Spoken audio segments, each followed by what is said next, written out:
Dear friends, JEE mains 2021 अगस्त attempt का limits का एक क्वेश्चन है। काफी डिफिकल्ट क्वेश्चन है माय डियर फ्रेंड। इस तरह के क्वेश्चन जेई एडवांस में आते हैं क्योंकि लिमिट्स का one of the best question है जेई मेंस 2021 अगस्त अटेम्प्ट का। और इस क्वेश्चन को हम लोग शॉर्ट ट्रिक से जो है सॉल्व करेंगे मिनिमम टाइम में। तो सबसे पहले आप क्वेश्चन देखो।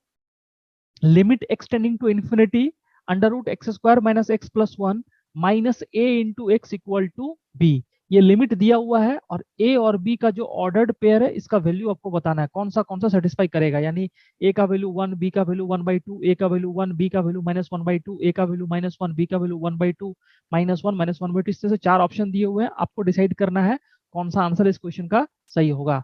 तो माय डियर फ्रेंड, ये जो लिमिट है, इस लिमिट का एक खासियत है जो कि आपको समझना है। और इस तरह के लिमिट्स के क्वेश्चन एक्सेप्शनल क्वेश्चन में आते हैं। सबसे पहले आप अगर लिमिट्स को देखो तो इसमें क्या है, यानी ये लेफ्ट हैंड साइड का लिमिट का वैल्यू दिया हुआ है, कितने के बराबर दिया हुआ है, बी के बराबर दिया हुआ है।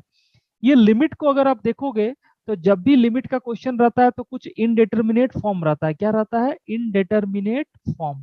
तो आपको ये पता करना है कि ये कौन सा इनडिटर्मिनेट फॉर्म होता है। तो माय डियर फ्रेंड, जब भी नेगेटिव साइन में दो लिमिट दिया, दो फैक्टर्स का नेगेटिव साइन रहे और एक्स टेंडिंग टू इन्फिनिटी रहे, तो डेफिनेटली ये इन्फिनिटी माइनस इन्फिनिटी फॉर्म का जो इनडिटर्मिनेट फॉर्म है इसका लिमिट होगा। Infinity minus infinity indeterminate form का लिमिट होगा। यानी ये जो भी लिमिट है बच्चों, ये इन्फिनिटी माइनस इन्फिनिटी फॉर्म का लिमिट है। ठीक है ना? क्योंकि अगर यहाँ पर में प्लस हो जाएगा तो infinity plus infinity, infinity plus infinity ये इनडिटर्मिनेट नहीं होता है, ये इन्फिनिटी को टेंड करता है। तो इसीलिए ये डिफरेंस का लिमिट का फॉर्म में होगा और ये एक इनडिटर्मिनेट फॉर्म है। तो अगर ये डिफरेंस में होगा माय डियर फ्रेंड, तो ये वाला जो टर्म है ए एक्स, ये ए एक्स क्या होगा? A X will be tending to infinity. तो यहां पर में आपको समझना है कि अगर ए का वैल्यू नेगेटिव हो जाए, अगर ए लेस देन जीरो हो जाए बच्चों, तो क्या होगा? ये माइनस माइनस प्लस, तो ये जो टर्म हो जाएगा ये किसको टेंड हो जाएगा? प्लस इन्फिनिटी को टेंड हो जाएगा। लेकिन अगर ये प्लस इन्फिनिटी को टेंड हो गया तो ये तो क्वाड्रेटिक फैक्टर है, ये खुद इन्फिनिटी को टेंड हो रहा है। तो इन्फिनिटी प्लस इन्फिनिटी ये इंडिटरमिनेट फॉर्म नहीं रहेगा। इसीलिए ए का वैल्यू नेगेटिव नहीं होगा। A must be greater than zero, A must be greater than zero. जिसको पता होगा ये कंसेप्ट वो इसको ऑब्जर्व करके ही देख लेगा कि यहाँ पर में जो माइनस ए एक्स है that A must be greater than zero, तभी ये इंफिनिटी माइनस इंफिनिटी का फॉर्म होगा और ये इनडिटर्मिनेट होगा। फिर आगे लिमिट जो है सॉल्व होगा। क्योंकि अगर ए का वैल्यू लेस देन जीरो कर दोगे तो यहाँ पर में प्लस हो जाएगा और infinity plus infinity indeterminate form नहीं रहेगा, ये इन्फिनिटी की तरफ जा चला जाएगा। तो यहाँ पर में सबसे पहला ही ऑब्जर्वेशन है कि A must be greater than zero. तो आपका दो ऑप्शन तो ऐसे ही रिजेक्ट हो गया।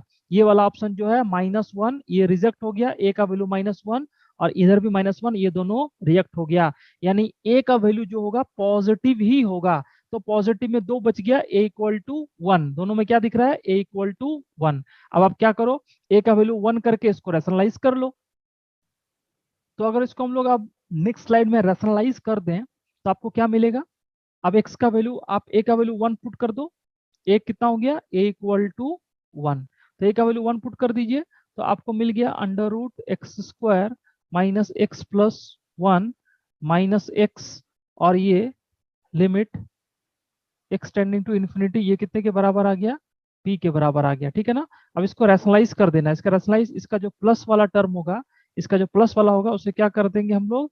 रैशनलाइज कर देंगे। तो प्लस वाले से रैशनलाइज कर दीजिए तो बन जाएगा under root X square minus X plus one, और ये माइनस माइनस प्लस, तो यहाँ पर बन जाएगा इसका whole square minus X square, और divide by under root X square minus X plus one plus plus X, है ना? अब क्या करो, इसको limit X tending to infinity, है ना, limit X tending to infinity ये कितने के बराबर हो जाएगा? बी के बराबर हो जाएगा। तो यहाँ से आप एक चीज ऑब्जर्व करो कि जैसे आपने यहाँ पर स्क्वायर रूट कर दोगे तो ये वाला जो टर्म बनेगा एक्स स्क्वायर और एक्स स्क्वायर ये कैंसिल हो जाएगा। That means limit X tending to infinity ये बन जाएगा -x+1 divide by √x² -x+1 plus x equal to b।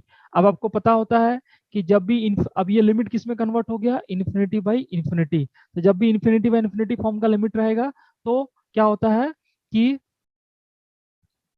जो न्यूमरेटर में हाईएस्ट पावर रहता है उसका कोफिशिएंट, तो न्यूमरेटर में हाईएस्ट पावर x का कितना है 1, उसका कोफिशिएंट है -1, तो -1 डिवाइड बाई, अब x का कोफिशिएंट आपको डिनोमिनेटर में भी देखना है, तो डिनोमिनेटर में x तो यहाँ से मिला तो जिसका कोफिशिएंट 1 है, और x² में से अगर स्क्वायर रूट लेंगे तो यहाँ पर भी x का कोफिशिएंट कितना मिलेगा 1, यानी -1 + 1 इक्वल टू b। तो यहाँ से b का आंसर हो जाएगा -1/2, यानी जो यहाँ पर में a इक्वल टू 1 होगा और b इक्वल टू कितना होगा -1/2। ठीक है ना। तो इस क्वेश्चन का जो आंसर आ जाएगा बच्चों option B, a equal to 1 b equal to -1/2। और बहुत ज्यादा कैलकुलेशन नहीं है, जिसको ये कॉन्सेप्ट पता है कि जब भी इन्फिनिटी माइनस इन्फिनिटी फॉर्म का रहेगा तो जो माइनस में टर्म रहेगा उसका जो कोफिशिएंट होगा that must be greater then 0। तो ग्रेटर देन 0 में दो ऑप्शन एलिमिनेट हो गया और दोनों बराबर बराबर दिए हुए हैं, a का वैल्यू 1 a का वैल्यू 1, तो यहाँ से a का वैल्यू 1 रख दिया, और जब a का वैल्यू 1 रखा तो आपने रैशनलाइज कर दिया, और रैशनलाइज करने के बाद में आपको coefficient of highest power of x numerator और डिनोमिनेटर का जो रेशियो होगा that will be the answer. तो यहाँ से b का वैल्यू हो गया -1/2।